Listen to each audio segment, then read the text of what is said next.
Well, here we are with another one of the interviews for the Library of Congress Veterans Project here at the Library of Cincinnati and Hamilton County. And we're doing this in a way kind of in honor of Ted Gardner, who did about 150 of these before he died recently. And we're just going to continue the interviews kind of in honor of Ted. He was kind of active in a veterans group that meets the first of every month at the IHOP on Coleraine Avenue, which would be interesting for you to attend sometime at 7 o'clock in the morning. Well, that's our basic intro. We're here with Erwin Furst, who has another terrific story of veterans. More or less. And I believe you have a statement that you want to read. Yes. Mm-hmm. My name is Erwin Eugene Furst, son of Gladys and Carnes and Elmer Furst, born in Dayton, Kentucky, October 28, 1923. Grew up in Fort Thomas, Kentucky, and attended Fort Thomas, Kentucky High School, and graduated from Withrow High School in Cincinnati, Ohio. Called to active service in February 8, 1943. At Fort Thomas Induction Center, I got the mumps as soon as I got there. And I spent about 2 weeks there, then was sent out to Camp Shelby, Mississippi for 13 weeks of basic training. When advanced training, at the time we had lost, then we went to advanced training, and we lost 2 men in training. How'd you lose them? They were lost in a river, flooded river crossing, which was never should have done. They were carrying equipment and everything, and bad division. On camp, decision. Yeah. So even though you were stateside, there were risks. Yeah, right. Yeah. That's what I was trying to get through. War is not good, even in training. Then after training, we were ready to go ship overseas to England, but I didn't. I was with the 202 Combat Engineers Battalion. Because of the heart trouble, I was at the last minute, I couldn't go. Then they left me, and then I was put in another combat engineer outfit, but I was assigned to headquarters with a doctor in charge, surgical technician, 4th grade. At the end of training, left Camp Shelby to ship to England on October 29th, 1944. Arrived November 10th, 11 days voyage to England. Next step is left England across the English Channel at Le Havre, France on the 11 o'clock at night, December 25th, 1944. You spent Christmas there, huh? Yeah. How'd you do that? What was your Christmas there? Well, going across, we had sea call for, it's supposed to be turkey, but it tasted like seagull. It was, It was tough, really tough. Then we took a train, our truck, to Camp 20th Century, 20 Grand, January the 8th, 1945. Across France to help build a bridge on the Rhine River, our repair. January, February, March of 29, repaired roads, repaired bridges, landmines disarmed, and we came to Fauerschleben, Germany, April the 17th, 1945. And we were there for a few days and attacked. On a warm April day, I was standing in the back of the Fauerschleben City Hall. I looked to see a German observation plane about 75 feet overhead. As I waved my Red Cross helmet, they were passed by. they were looking for a road to get out of that, to join up with the German troops in the Bavarian German Alps. And we were tanked that night at about 1:30 in the morning by big tanks, all the big tanks, attacked by trucks, troops, and we, meaning the whole company, with help, I think, because stopped them. We had lost quite a few troops, and they did too.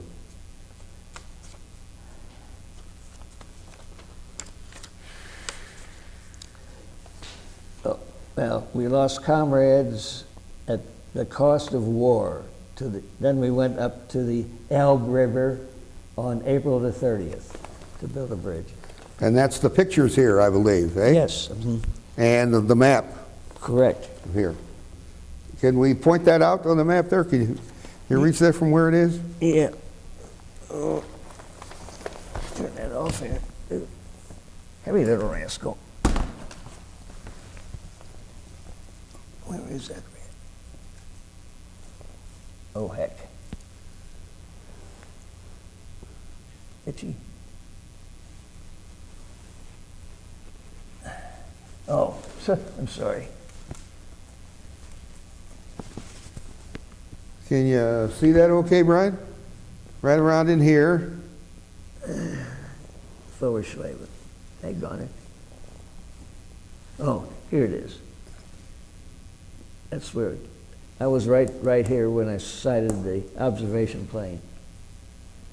It was strange.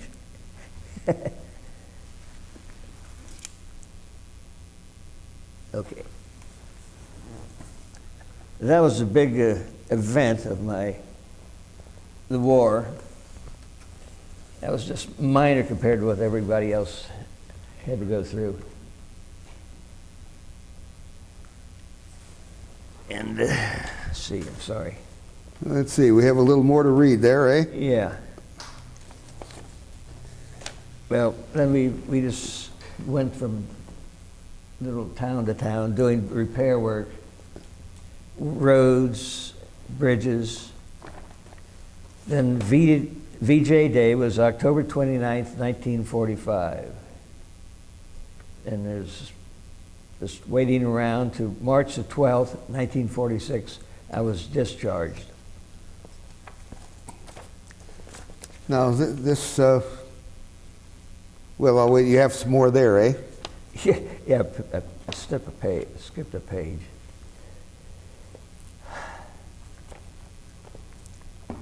Let's see. Hope it's not running.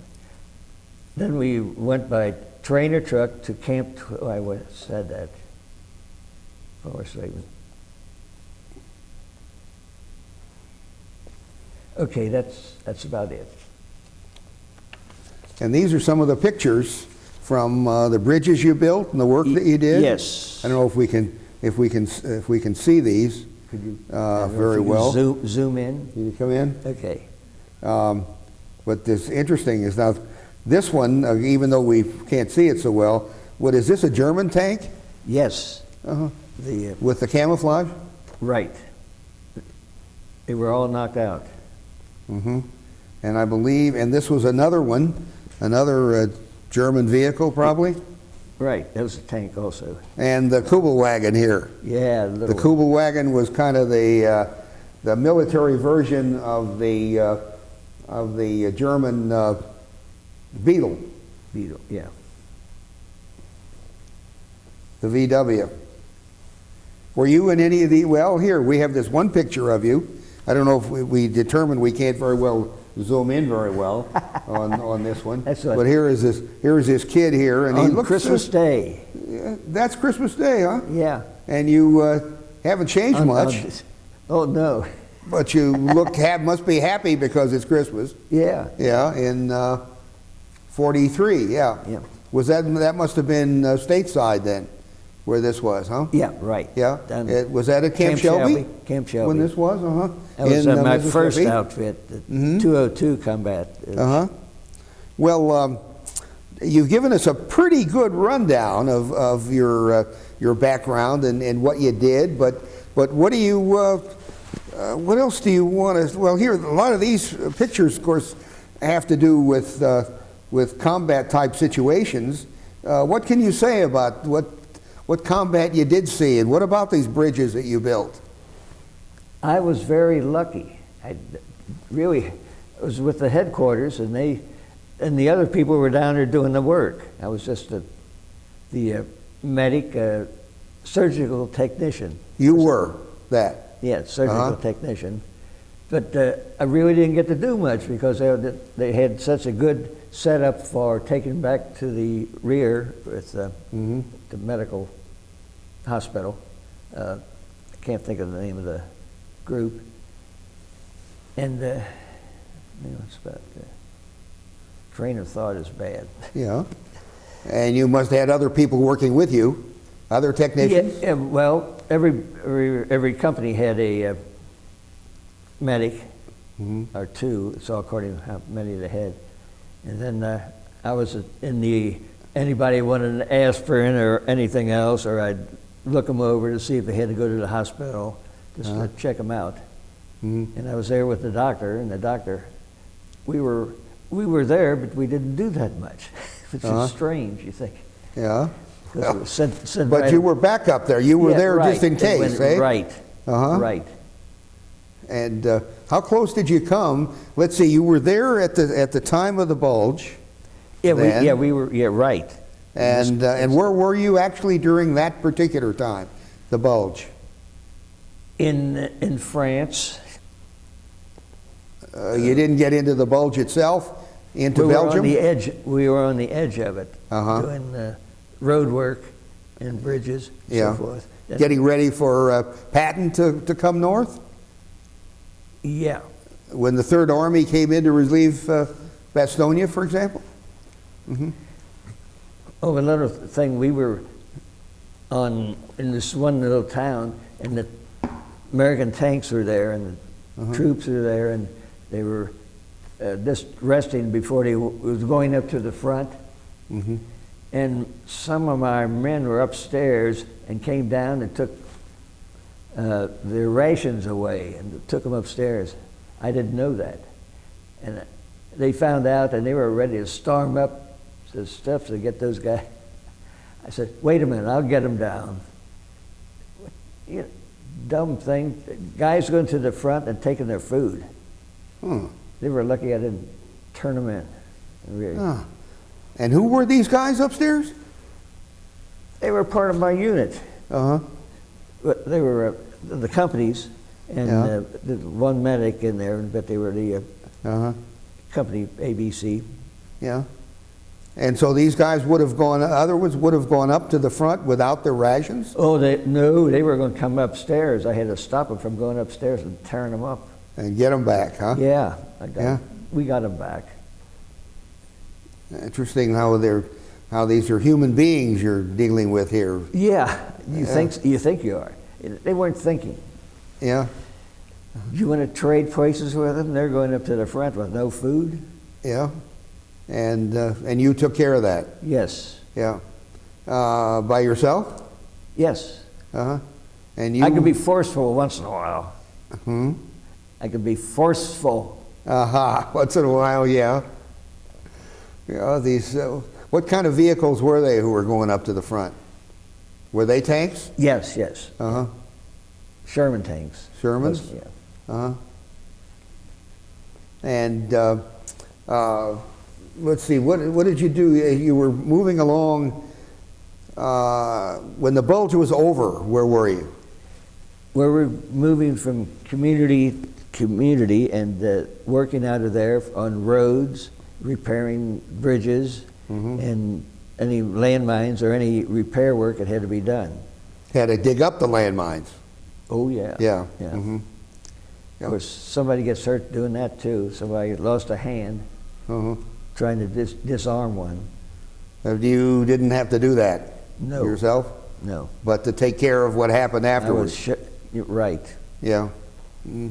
What was the medical situation I had an uncle, for example, who was in the version of MASH in North Africa and Italy, and he was assisting in operations. Did you actually have to get that close into taking care of the troops?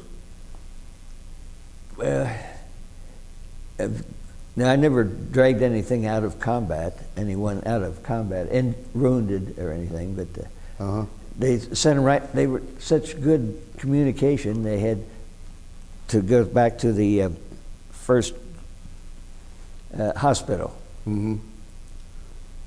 But you had to get them ready to go. Yeah, yeah. Any wounds or minor. Yeah. Keep them from bleeding. Mm-hmm. Did you take care of German POWs also? Some, they were just, as soon as they got them, they were shipped right on back to the rear. So you didn't really deal with these guys, you're saying, the German. We were in a camp where they were helping out after they were captured. Mm-hmm. And did you know any of the people who were at Malmedy? That group that was No. shot down by the SS? No. Were they a part of any of your unit or people you knew? No. No? Yeah. Yeah. No. But I suppose, did you know about that when you were over there? No, it didn't. That happened already? We were almost like almost like we are. There's not much communication. Mm-hmm. Yeah. But it's taken care of. It's taken care of. Yeah. And so I started to ask, I think, whether these guys were moving up, were part of Patton's, part of the Third Army, moving through your area? Yeah. Yeah. Did you see Patton? No. Well, no? I think, yes, I did. Flying by.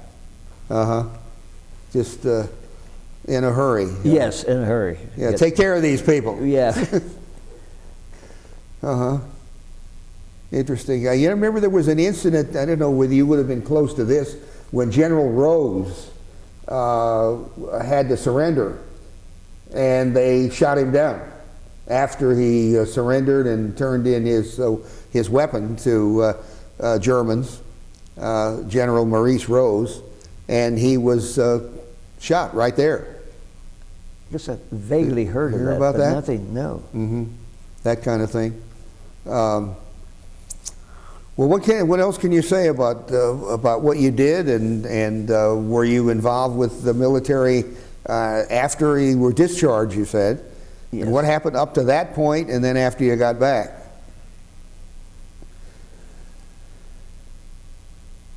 Well, let's see. Was that the first question?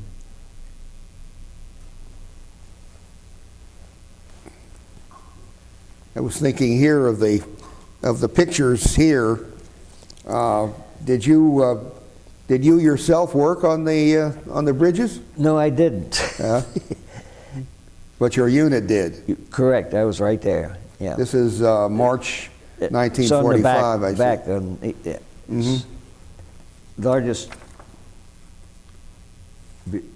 Wessel, Germany. Largest floating buoy bridge in the ETO. Mm-hmm. And there's a first aid station way over there. Right over there, that you could almost see. Yeah, the arrow there points to it. Out of danger. You can see that, yeah.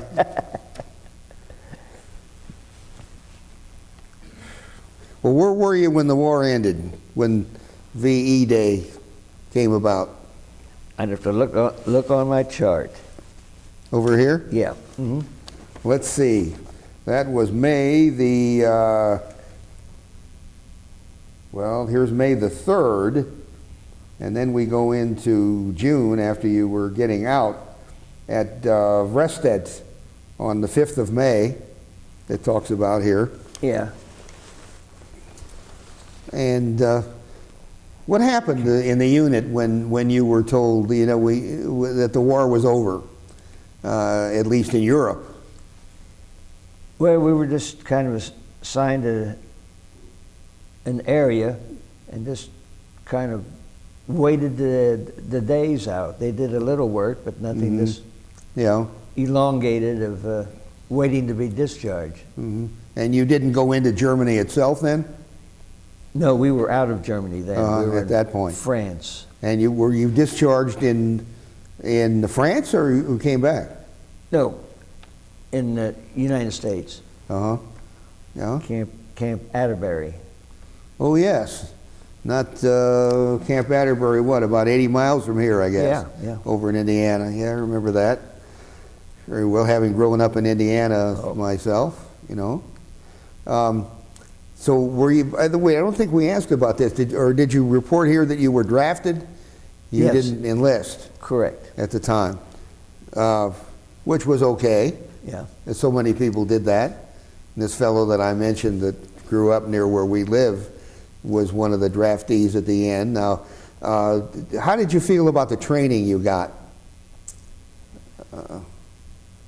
You feel Well, you military, were... yeah, military. I mean, that was good, but I didn't get to do as much medical training as I wanted. I said, here, look at this, you know, something like that. There wasn't any formal classes or in-depth training, so I did what I could.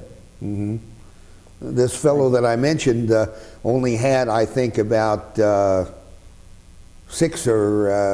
or 6 weeks when they sent him over, because this was in December of '44. Yeah. And they were trying to get people over there. And his father, who was had some influence, spent a lot of time trying to improve the training situation in the Army to make sure that these guys got longer training. Yeah, they were kind of rushed. Yeah. And did they give you, was yours both medical and, military? It was, of course, but it wasn't only medical training that you got? Did you get I got the basic training and advanced training for the combat engineers. Mm-hmm. And you were trained in weapons? Yes. Also? Yeah. What weapons did they train? You must have had M1s. Yeah, right. That's about all. Well, then we had different groups had different things, and I just had the M1. Mm-hmm. Yeah. Did you have any acquaintance with the BAR yourself then? That pretty heavy weapon? Well, they offered me a chance to use it. I said, I'll take it if nobody else wants it. Uh-huh. Well, we know what happened with the BAR man was always one of the first that they went after. Yeah, I know. But I said I'd take it. Yeah, I field stripped a BAR. I don't recall that I ever fired one, actually, but we took them apart and put them back together again. Yeah. And I'm sure they don't use it anymore. It's been a long time now since they probably not something better than use that. the Browning automatic rifle. So what kind of training did you get as an engineer? I believe you were saying you didn't necessarily actually work on building the bridges, but presumably you were able to do that if you had to? Yes. Yeah? But I wasn't called up to do it. Yeah. And how did they train you I weighed about 110 pounds. Yeah. I couldn't lift that stuff. This picture, yeah. Yeah, and I know there's a crane in there. They were desperate for somewhere, yeah. draftees. Right there. Well, you know, I have a kind of a thing I've done when I've done these interviews where we get to a certain point where I say, okay, what is it you want to say? Or what question do you want me to ask you so that you can answer it? Well, you've helped a lot. Yeah. And I think should be closed out. Uh-huh. Yeah. Okay. You did a better job than I did. Well, but you were the guy who actually did it. Yeah. And there I was sitting back here as a 13-year-old kid when you went in, and 15 when the war ended. Of course, we didn't know whether it was going to end. Yeah, right. At that time, we might have been in long enough. There was one fellow I knew who wanted to be drafted, and he wanted to enlist. He was in high school, and they wouldn't take him. Apparently he didn't pass the physical, and then later on, after he was already working, they drafted him, and he was at the he was in the old guard in Washington. Actually, ended up with the Tomb of the Unknown Soldier. Ooh. So, how did you happen to be trained as a medic? How did you get into that? Well, there was a captain that came in. He was, and they were looking for a medic, and he saw my score there, so he thought I would be an eligible candidate for surgical technician. And did you have any problem with that? That could be pretty. No. Yeah, and the kind of training that you actually had. Not very in depth. Yeah. Because I wanted to kind of maybe get into that after the war, but. What did you do after the war? Well, I worked in a shoe store for a while, then ended up shortly, about 6 months later or so, for 41 years in the Postal Service. The Postal Service. Yeah. And what did you do? Everything. Okay. Well, I didn't deliver mail. Yeah. But we had commemorative stamps. We had whole units for that. Finance. What else did I do? Well, one Christmas when I was at the Inquirer, we got to talking about whether the mail was held up. And some talk about maybe the mail wasn't moving fast enough. So I wanted to interview the postmaster. You would probably remember Joe Scanlon, yeah, who was postmaster here. And he's gone now. But we decided we'll go and work the mail. So the two of us went down to the Parcel Post Annex. Yeah. Wouldn't do it today, I don't think. But the reporter and the postmaster and I worked the mail. Ooh, yeah. What do you think of that kind of thing? Which would... well, it takes a while to learn all the streets and carriers and changes. And that's when I learned about Nixies. First time I heard the term Nixies, and of course I don't know how the people on the tape realize that's something that when the mailman sees that and he doesn't have an address, he puts it off to one side, that kind of thing. So 41 years you did that. yeah. Must have seen a lot of changes in there. Oh yeah. Yeah. Well, some people, I try to do the job, liking. Some people, I don't want to do this or that. You're in here. Why don't you make it smile and do it instead of being grumpy and I don't want this. Well, do what you want to do then. Yeah. It could be kind of boring, I suppose, just throwing the mail. Oh yeah, well that's why. But you didn't think so. Different, Yeah. different things. Again, it was a job to be done. Well, what would you like to add to this? We're talking about we want to feature you as a veteran, the important job you did, even if you didn't necessarily carry the pieces for the bridges, you would have if you'd had to, and you were there. And as a medic, backing up these guys. Yeah. Mm-hmm. Yeah.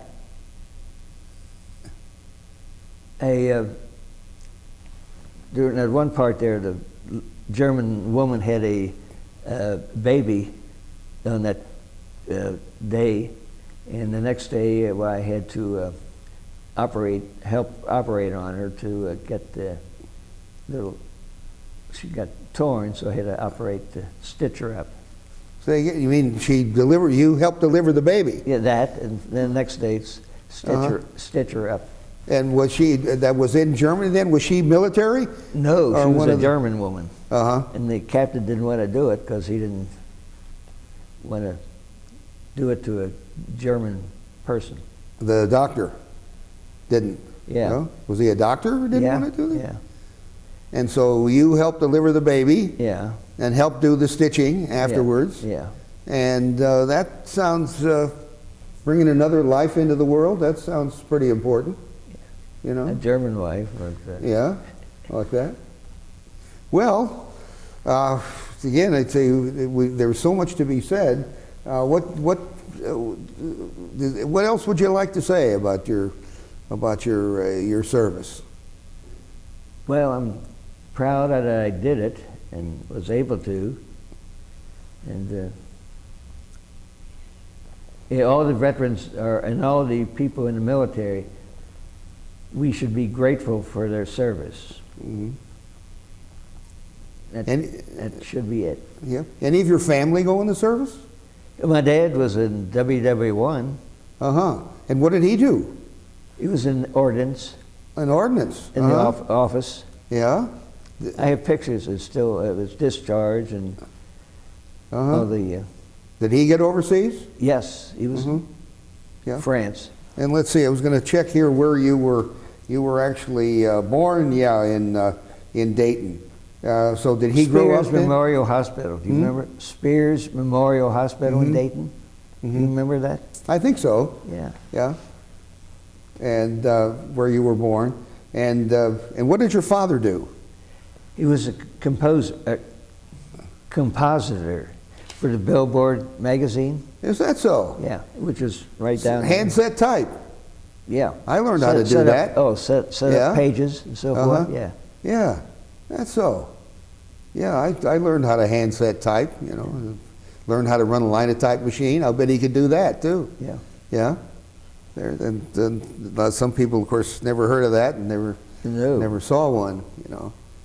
When toward the last, it kind of let him stay on a while. Uh-huh. And they were not very nice to him. Yeah. And he was the World War I vet. Yeah. You said, uh-huh. He didn't retire until he was 70. Uh-huh. Yeah. Well, that's quite a background story. That's you know, we tend to think about people in the front lines, but there you were. Well, of course, he was really in ordnance, handling shells probably. But there you were doing a job that was as important as anybody else. This happened to be your particular job, eh? Yes. Okay. So be it. So be it.